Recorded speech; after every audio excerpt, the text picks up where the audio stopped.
Everyone, আসসালামু আলাইকুম সবাইকে। আশা করছি তোমরা সবাই অনেক অনেক বেশি ভালো আছো। আমি তোমাদের আবিদ আপু, আলহামদুলিল্লাহ ভালো আছি।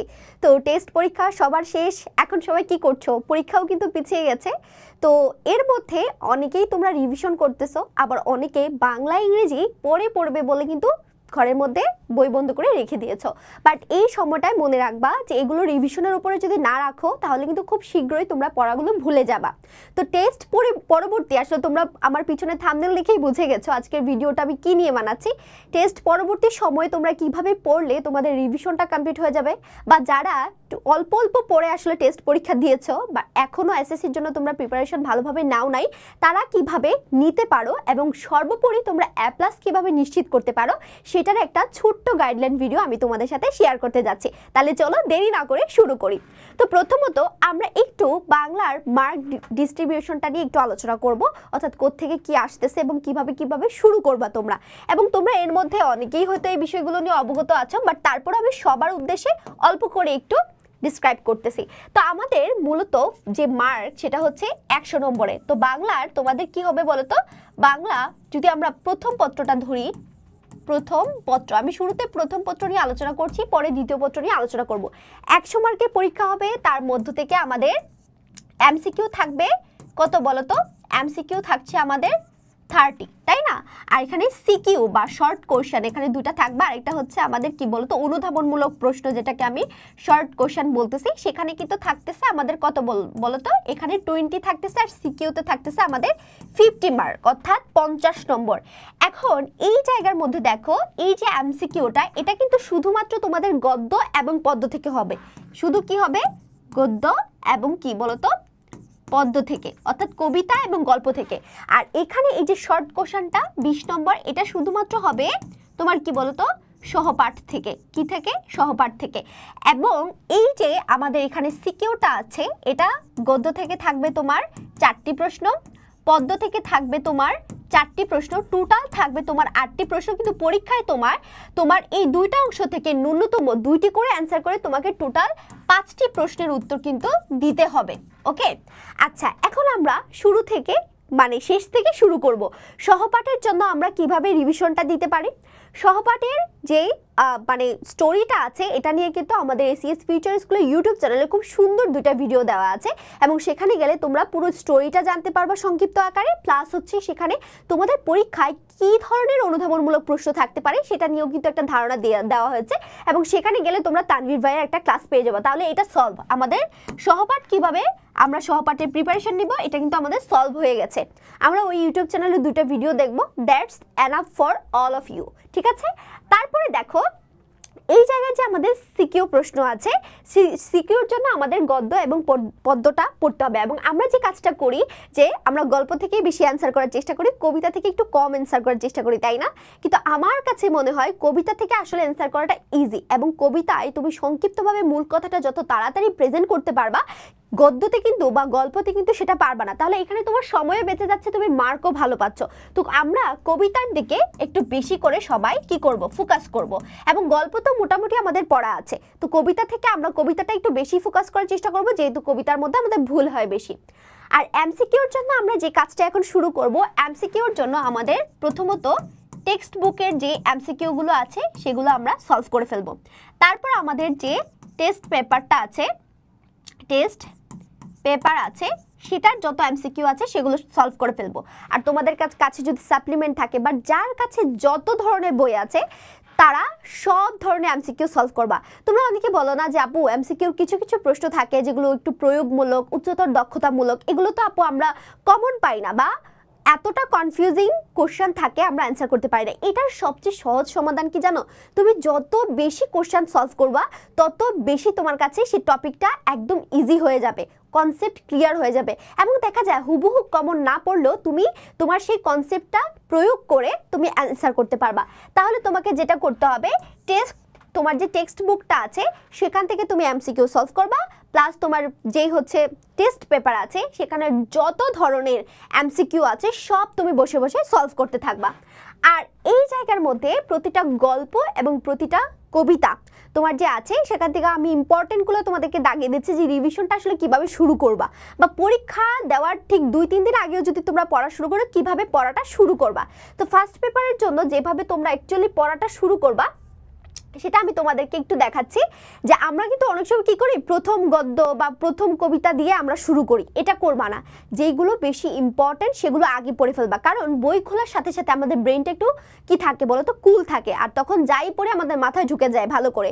তো আমরা যদি একটা নর্মাল কবিতা বা একটা নর্মাল গল্প পড়ে আসলে শুরু করতে থাকি তাহলে দেখা যাবে ইম্পর্টেন্ট জিনিসগুলো আমরা স্কিপ করে যাবে। তাহলে দেখো এই জায়গার মধ্যে আমি তোমাদেরকে যেগুলো সবচেয়ে বেশি ইম্পর্টেন্ট সেগুলোতে আমি 3 স্টার দিয়ে দিচ্ছি, এবং সেটা দেখে আসলে তোমরা প্রিপারেশনটা শুরু করবা বা রিভিশনটা শুরু করবা। তাহলে এই জায়গার মধ্যে সর্বপ্রথম তোমরা একদম সহজ যে গল্পটা শুভা দিয়ে শুরু করবা, এবং এখান থেকে পরীক্ষা মাস্ট তোমরা প্রশ্ন পাবা। তারপরে তোমরা যেটা করবা বই পড়া থেকে মাস্ট তোমরা প্রশ্ন পাবা। তারপরে তোমরা চলে যাবা নিম গাছের মধ্যে, কোথায়, নিম গাছে, এখান থেকে মাস্ট তোমরা প্রশ্ন পাবা। তারপর শিক্ষা ও মনুষ্যত্ব, সেখানে চলে যাবা। সবচেয়ে ইম্পর্টেন্ট যেগুলো সেগুলোতে আমি 3 স্টার দিতেছি, এবং মানুষ মুহাম্মদ সাল্লাল্লাহু আলাইহি সাল্লাম। তারপরে এই 5টা তোমার যখন টপিক পড়া হবে, এখানে যে 5টা টপিক আছে এটা যখন তোমার শেষ হবে, 5টা না 6টা, হ্যাঁ 5টা, এইটা যখন তোমার শেষ হবে তারপরে তুমি হচ্ছে ধরবা প্রত্যুপকার, যেটার মধ্যে আমি 2 স্টার দিয়ে দিচ্ছি। তারপরে তুমি ধরবা হচ্ছে মাটির ভেপু। তারপরে তুমি আর কোনো নাই, এই যে এই দুটাকে তুমি লাস্টে ধরবা, আর এগুলো ভালো করে শেষ করে ফেলবা। এবং কিভাবে শেষ করবা, প্রথমত বইয়ের কনসেপ্ট তোমাকে ক্লিয়ার রাখতে হবে, পরে টেক্সট বুকের যত এমসিকিউ সিকিউ আছে সেগুলো সলভ করতে হবে, তারপরে তোমরা টেস্ট পেপার সলভ করবা। এইভাবে তোমরা কি করবা, রিভিশনটা শুরু করবা।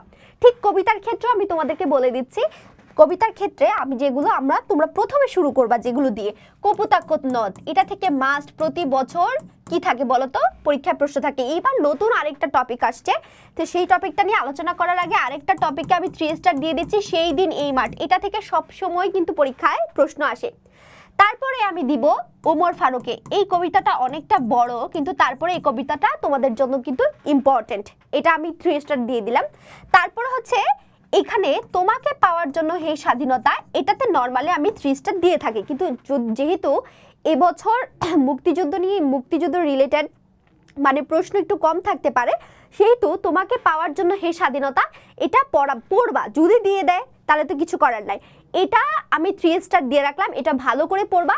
আর এটা যদি এটা মনে হয় তোমার কাছে যে না এটা থেকে প্রশ্ন আসতে পারে না, তাহলে আমি যেটাতে দিব সেটা হচ্ছে তোমার কি বুশেখ, তারপর আমি বুশেখে 2 স্টার দিয়ে রাখলাম।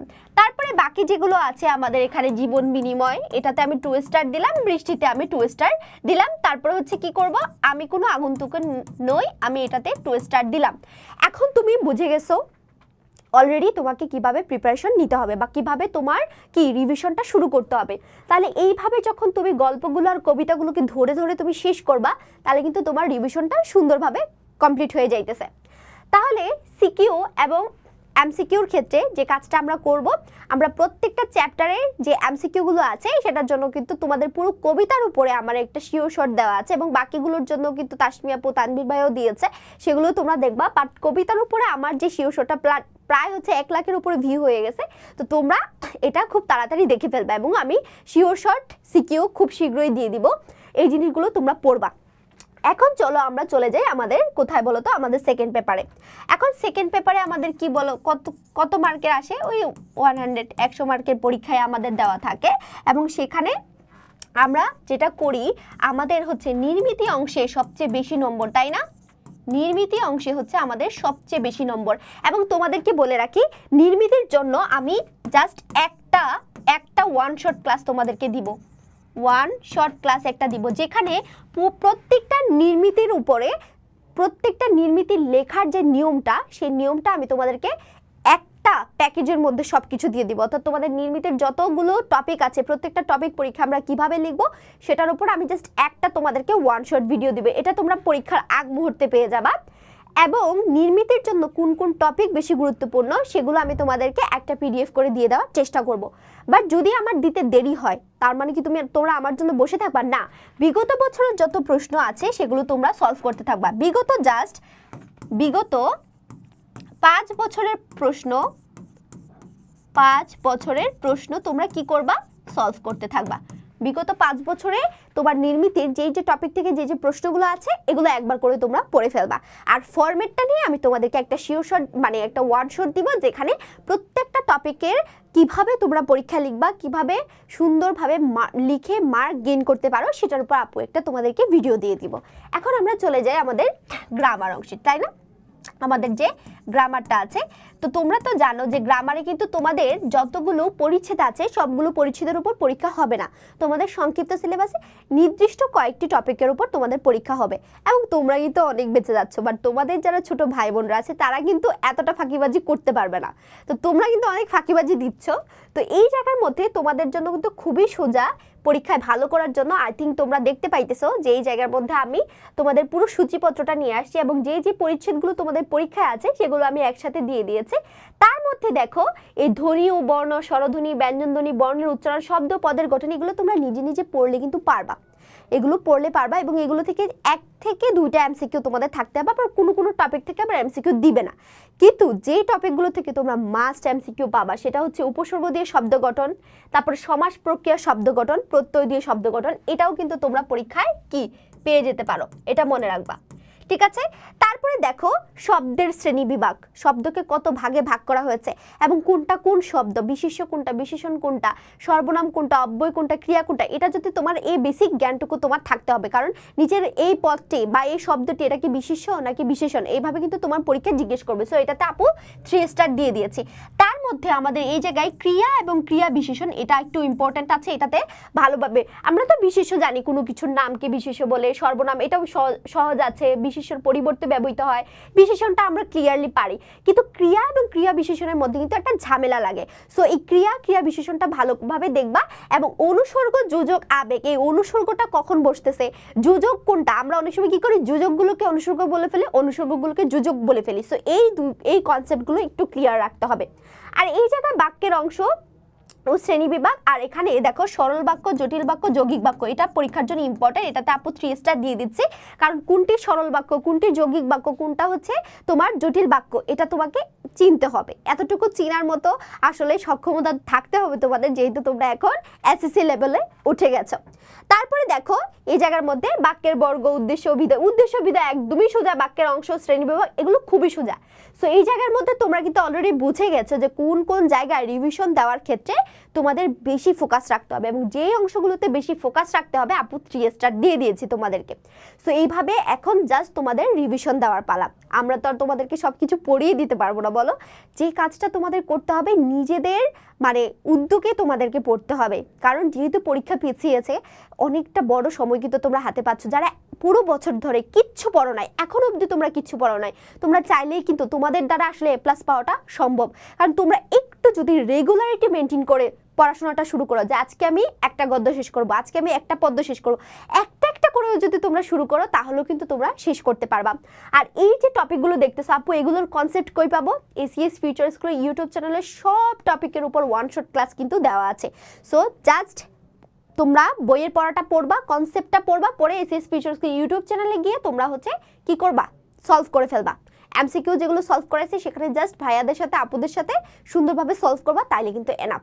এই রেগুলেটর যদি আমরা মেনটেন করে চলতে পারি, A+ কেন আমাদের গোল্ডেন পাওয়াও কিন্তু কেউ ঠেকাইতে পারবে না। কি করতে পারবে না?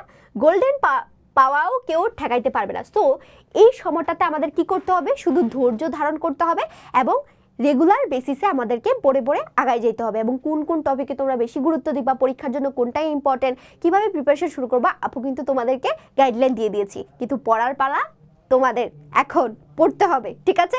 ওকে, খুব নতুন কিছু ক্লাস নিয়ে আবার শীঘ্রই তোমাদের সাথে দেখা হচ্ছে। সবাই ভালো থাকো, সুস্থ থাকো, আর বন্ধুদেরকে অবশ্যই মেনশন দিয়ে দিবা, ভিডিওটা বন্ধুদের মাঝে শেয়ার করে দিবা, কারণ শেয়ারিং ইজ কেয়ারিং। বন্ধুরা যখন জানবে তখন নিজেরও ভালো লাগবে, তারাও ভালো করবে, তুমিও ভালো করবা। ওকে, সবাই ভালো থাকো, সুস্থ থাকো, আল্লাহ হাফিজ।